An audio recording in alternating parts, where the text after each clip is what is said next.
Hello guys, ఎలా ఉన్నారు? Welcome back to our channel. ముందుగా 'మాస్టర్స్ ఆఫ్ ది యూనివర్స్' మూవీలోని ఫేవరెట్ డైలాగ్, నిన్ను నీలో వెతుక్కో, బయట ప్రపంచంలో కాదు, నీ శక్తిని నమ్ముకో, ఆకారాన్ని కాదు. చాలా బాగుంది కదా. జూలై 21న అమెజాన్ ప్రైమ్లో తెలుగు ఇంకా కొన్ని మల్టీ లాంగ్వేజెస్లో అయితే స్ట్రీమ్ అవ్వడం స్టార్ట్ అయిపోయింది. 6.7 ఐఎండిబి రేటింగ్ కూడా ఉంది. ఇదొక యాక్షన్ ఫ్యాంటసీ మూవీ. డ్యూరేషన్ వచ్చి 2 hours 20 minutes అయితే ఉంది. ఫ్యామిలీతో కలిసి హ్యాపీగా చూసేయచ్చు. ఎలాంటి అడల్ట్ కంటెంట్ అయితే లేదు. జెన్జీ బ్యాచ్ కి పెద్దగా నచ్చకపోవచ్చు. 90s కిడ్స్ కి అయితే చాలా బాగా నచ్చుతుంది. చాలా మంది ఆల్రెడీ కార్టూన్ ఛానల్ చిన్నప్పుడు చూసేసారంట.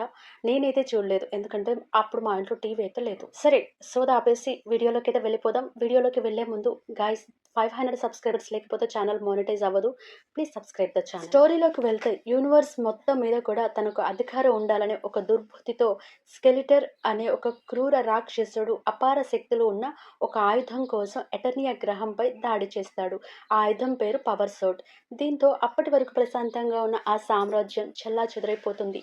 అయితే రాజు, రాణి ఇంకా వారి సేనాధిపతి చాలా ట్రై చేస్తారు అతన్ని ఆపడానికి. ఎంతకి కుదరకపోగా ప్రిన్స్ అయిన యువరాజు ఆడమ్ చేతికి పవర్ సూట్ వెపన్ ఇచ్చి రహస్యంగా భూమి మీదకైతే పంపించేస్తారు. ప్లాట్ ఏంటంటే, ఆడమ్ అనే అబ్బాయి ఎటర్నియా గ్రహం నుంచి తప్పిపోయి భూమి మీద పడిపోతాడు. తన పవర్ సూట్ వెపన్ కూడా కోల్పోతాడు. ఎటర్నియా గ్రహంలో మాట్లాడే పులులు, పక్షులు ఇంకా మాయాజాలం చాలా శక్తులు ఉండేవని తన ఫ్రెండ్స్కి ఎప్పుడూ చెప్తూ ఉంటాడు. కానీ తనని ఎవరు నమ్మకపోగా అతని పిచ్చివాడిని చూసినట్టు చూస్తారు.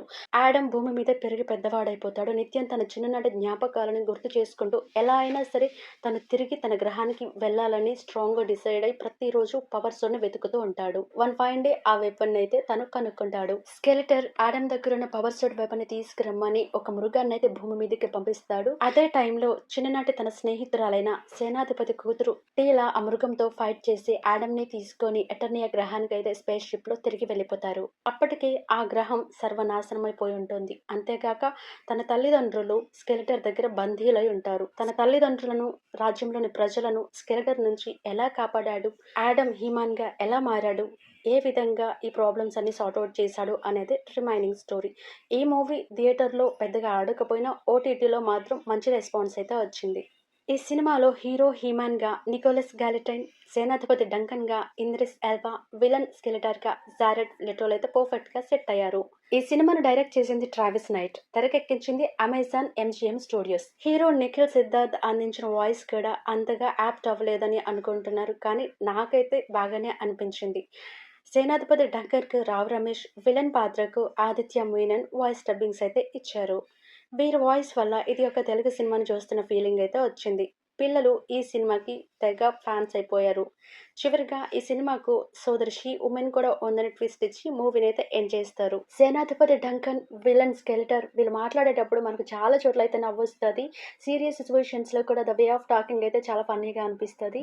ఆడమ్ చిన్న పిల్లవాడుగా ఉన్నప్పుడు భూమి పైన పడిపోతాడు కదా, అతన్ని డైరెక్ట్ గా పెద్దవాడుగా చూపించడం, ఇంకా అతను మిస్ చేసుకున్న పవర్ సోడ్ వెపన్ ని ఒక యాడ్ ద్వారా కనుక్కొని, ఇంకా అది ఎలాంటి అనుమానం లేకుండా ఆ పవర్ సోడ్ని తీసుకొని డైరెక్ట్గా ఎటర్నియా గ్రహంకి టీలాతో కలిసి వెళ్ళడం, ఆ పవర్ సోడ్ నిజంగానే నిజమైన వెపన్ అవ్వడం, ఇదంతా ఎక్కడో ఒక చిన్న కనెక్షన్ మిస్ అయినట్టయితే నాకు అనిపించింది. ఇది మాత్రమే నాకు మైనస్గా అనిపించింది, మిగతాదంతా ఆల్ ఓకే. ఈ సినిమా చూడకపోతే ఫ్యామిలీతో చూసేయండి, పిల్లలకి చాలా నచ్చుతుంది. నెక్స్ట్ ఇంకొక మంచి వెబ్ సిరీస్ ఆర్ మూవీతో మళ్ళీ కలుద్దాం. Until then tata. ఈ వీడియో అండ్ ఛానల్ కంటెంట్ మీకు నచ్చినట్లయితే లైక్ అండ్ కమెంట్ చేయండి. సబ్స్క్రైబ్ కూడా చేసుకోండి friends. Thank you for watching.